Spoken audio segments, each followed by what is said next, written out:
안녕하세요. 사랑스러운 우리 대학 청년 보지체들 잘 계셨습니까? 오늘 7월 14일 화요일 날 큐티입니다. 오늘은 이사야서 24장부터 26장입니다.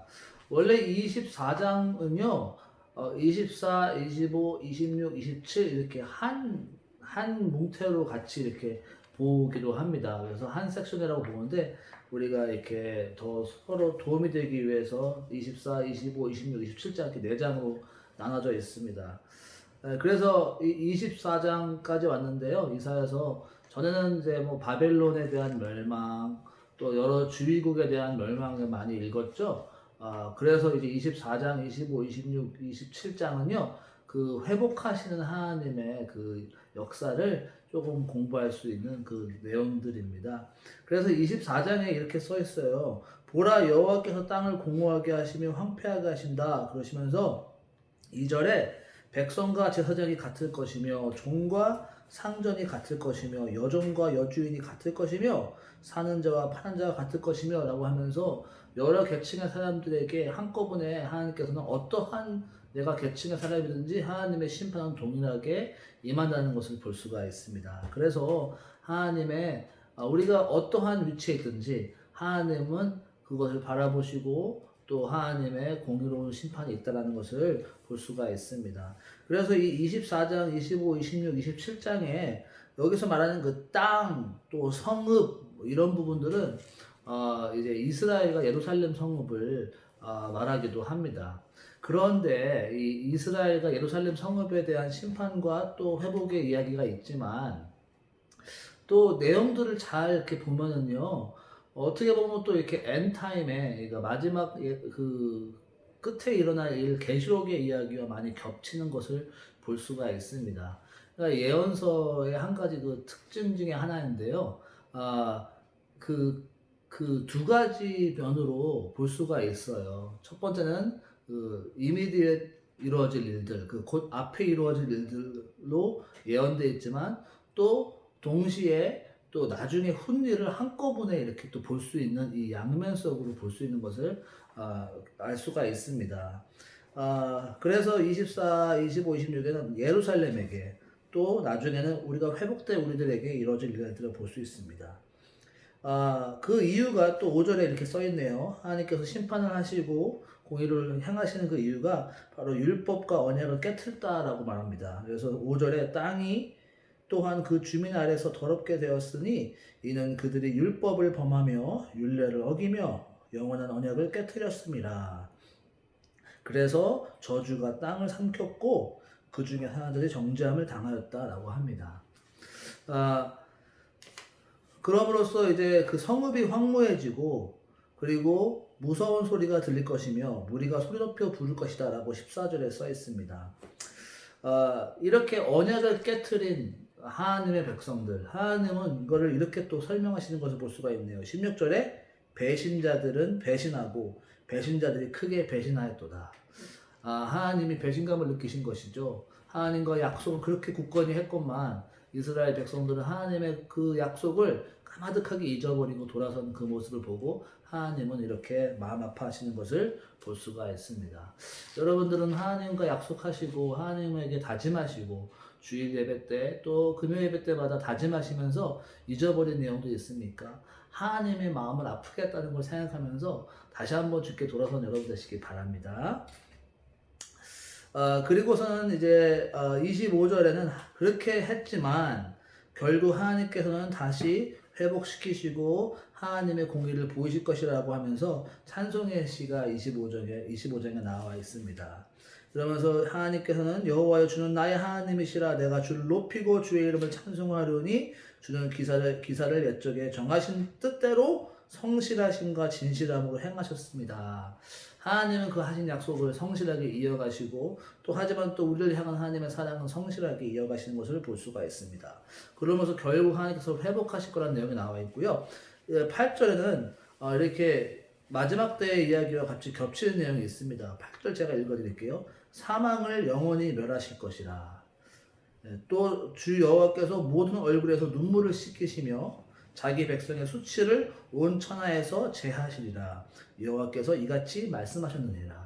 이 말씀은 계시록에 있는 말씀을 볼 수 있죠. 모든 것이 다 이루어진 다음에 하나님께서 내 백성들을 회복하시며 새 하늘과 새 땅을 창조하시고 그러시면서 내 백성의 눈물을 내가 씻겨줄 것이다. 그리고 너는 나의 백성이 되고 나는 너의 하나님이 될 것이라고 말씀하시지 않습니까? 그러면서 9절에 그날에 말하기를 이는 우리의 하나님이시라. 이는 우리의 하나님이시라. 우리가 그를 기다렸으니 그가 우리를 구원하시리라. 이는 여호와시라. 우리가 그를 기다렸으니 우리는 그의 구원을 기뻐하며 즐거워하리라 할 것이다. 라고 찬양하고 있습니다. 그러면서 26장에는 여호와께서 백성에게 승리를 주시며 결국 회복하시는 것을 볼 수가 있습니다. 그러면서 9절에 밤에 내 영혼이 주를 사모하였은즉 내 중심이 주를 간절히 구하리오니 주께서 땅에서 심판하시는 때에 세계의 거민이 의를 배움이니이다. 그래서 하나님의 공의를 통해서 사람들이 의를 배우며 올바로 서 있는 백성으로서 나아갈 것이라는 고백이 나와 있습니다.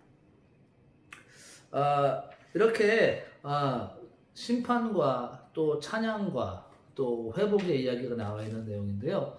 나중에 더 이사야서 끝쪽으로 갈수록 더 많은 회복의 이야기가 나와 있지만 우리가 이것을 통해서 볼 수 있는 것은 하나님은 신실하시며 반드시 공의를 행하시며 하나님은 결국 우리가 기다리는 그 올바른 방법으로 하나님의 의를 행하시는 것을 볼 수가 있습니다. 제가 여러분들과 나누고 싶은 한 구절은요 26절에 있는 말씀입니다. 여기 바이블 타임에 이렇게 또 다른 색깔로 프린트되어 있는 말씀 중 하나인데요. 바로 26장 3절에 있는 말씀입니다. 주께서 심지가 견고한 자를 평강하고 평강하도록 지키시리니 이는 그가 주를 신뢰함이니이다. 이스라엘 주위의 많은 나라가 멸망하고 심판을 받습니다. 그 위대하고 그 영원할 것 같던 바벨론이란 나라도 무너지게 될 것이고 아주 위험 있고 모두 두려워했던 아수르 나라도 결국은 무너진다고 말했습니다. 또 어저께는 두로와 시돈의 이야기도 들었죠. 또한 하나님의 선택받은 백성이라고 여겼던 하나님의 나라도 심판받고 이렇게 모든 것이 결국은 영원한 것이 없고 온전한 것이 없고 하나님의 심판을 피할 수 없다고 하지만 누가 그 상황에서 평안할 수 있습니까? 바로 그거 열쇠가 심지가 견고한 자라고 합니다. 심지가 견고한 자, 그 마음의 중심이 흔들리지 않은 자, 그 마음의 중심이 견고하게 서 있는 사람이 결국 평안할 것이라고 말하고 있습니다. 잠언서에서도 우리 마음을 지키지 못하는 것은 성벽이 무너진 것 같다라고 하는 말씀이 있습니다.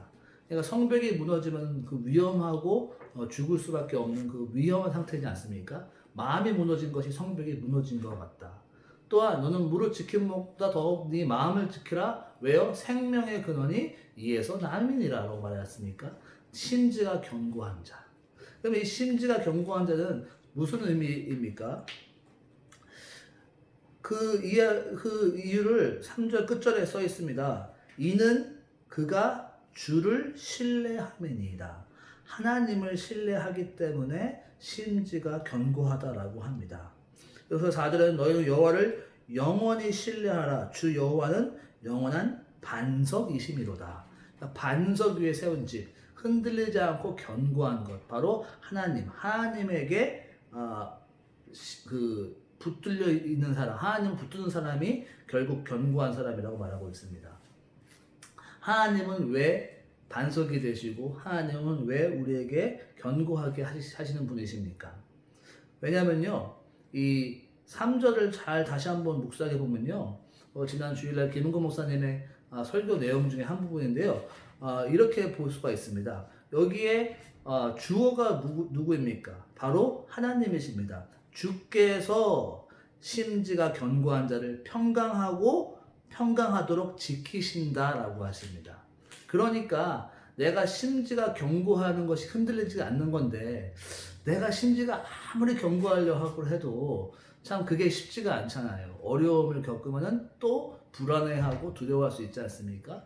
그런데 보면요, 주어가 주님께서 내가 그렇게 하나님께 심지를 견고하게 서 있으려 할 때, 그럴 때 하나님께서 나를 평강을 주신다는 것이죠. 그러니까 평강의 그 오는 소스는 바로 하나님이신 것을 볼 수가 있습니다.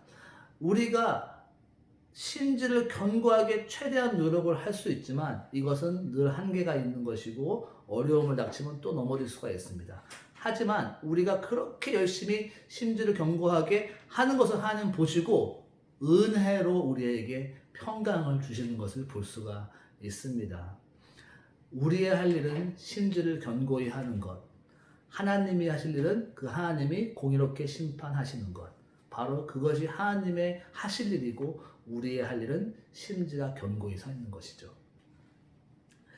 그래서 5절에도 높은 데에 거주한 자를 하나님께서 낮추시며 하나님께서 성을 땅에 엎으시며 진토에 미치게 하셨다라고 합니다.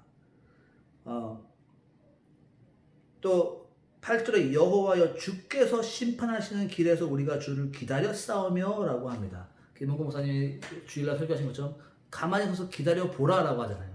하나님께서 하시는 일을 보게 될 때 그걸 통해서 마음의 평안함을 느낀다는 것이죠. 사랑하는 우리 대학 청년부 지체들, 우리 오늘 하루 살아가면서 많은 uncertainty 안에 살아가고 있죠. 우리의 미래와 우리의 환경이 날이가 같이 변하고 움직이고 있지만 늘 반석과 같이 계신 하나님을 붙들고 사시길 바랍니다. 내 마음으로 주님을 붙들고 살아갈 때, 그럴 때 하나님의 은혜로 주시는 평강함이 내 마음을 주장하고 나가는 것을 체험하시리라 믿습니다.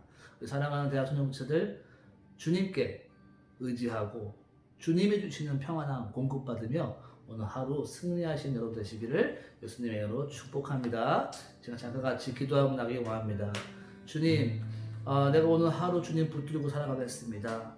나의 반석을 붙들게 하여 주시옵소서. 주님, 하지만 나의 연약함 주님께 고백합니다. 하나님 아버지, 주님께서 은혜 주셔서 우리에게 평강의 마음을 허락하여 주시옵소서. 주님이 주시는 평강 공급받으며 주님께서 하실 일들을 목격하며 살아갈 수 있는 하루 될 수 있도록 하여 주시고, 정말 믿음으로 주님의 하실 일들을 보게 달라고 이 시간 다 같이 주여 삼창 기도하겠습니다. 주여 주여 주여. 하나님 아버지, 주님을 붙들게 살아가게 하여 주시옵소서. 하나님 아버지, 오직 반석 위에 서 계신 아버지, 반석 위에 서 있는 우리 될 수 있도록 하여 주시기에 간절히 원합니다. 하나님 아버지, 심지가 견고하다는 평안할 것이라고, 평안을 주실 것이라고 오늘 말씀의 약속을 들었습니다. 아버지여, 신실하신 그 약속을 붙들기 원합니다. 그 언약 붙들기 원합니다. 하나님께서 약속하신 그 약속 붙들고 오늘 아버지 나의 삶 속에서 주님을 붙들고 살아갈 수 있는 우리를 통하여 하나님의 일하심을 공격하게 하시고 그것을 날아가는 간증될 수 있도록 인도하여 주시옵소서. 하나님 아버지 우리 대학 초등부 한영환이 오늘 주님께서 축복하여 주시옵소서. 아버지 붙들어 주시옵소서. 주님께서 공급하여 주시옵소서. 주님께서 마음의 평안함을 공급하여 주시옵소서. 하나님 아버지, 주님 역사하여 주시옵소서. 주님, 심지가 견고한 자, 우리 마음이 주님을 바라보고 주님께 향하는 그 에포트와 노력이 끊어지지 않는 하루가 되게 하여 주시옵소서.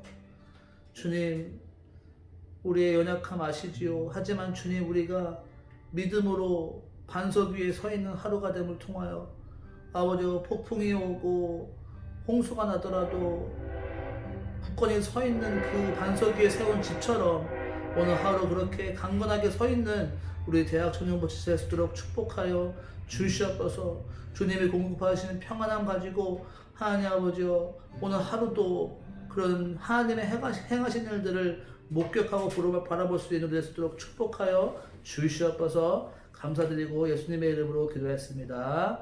아멘. 좋은 하루 되세요.